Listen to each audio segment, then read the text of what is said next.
Greece has said yes please to the European Union's and the International Monetary Fund's bailout package.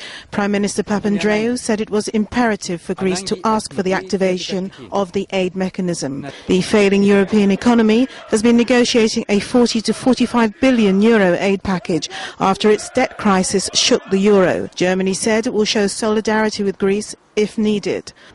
Britain's economy grew at a slower pace than expected in the first 3 months of 2010. The Office of National Statistics said GDP increased by 0.2%, half of the 0.4% which had been forecast by analysts. The news comes after the harshest winter in 30 years hit retail and industrial production. It's a pre-election boost to Prime Minister Gordon Brown, who says the economic recovery is still too fragile to introduce fiscal tightening on the scale proposed by the Conservatives. It was a different story in Germany, where business morale surged in April to a level not seen in nearly 2 years. The Munich-based IFO think tank said its business climate index rose to 101.6 from 98.2 in March.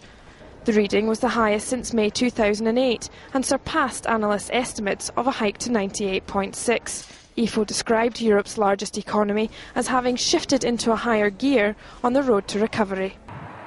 The world's top telecoms equipment maker Ericsson reported disappointing first quarter sales, but despite the drop, shares were up over 5% in morning trade. The Swedish firm says it's been hit by weaker demand and restructuring charges. It was better news for Swedish truck maker Volvo. After trimming costs and improving productivity, it posted operating earnings of almost $400 million, beating analysts' expectations.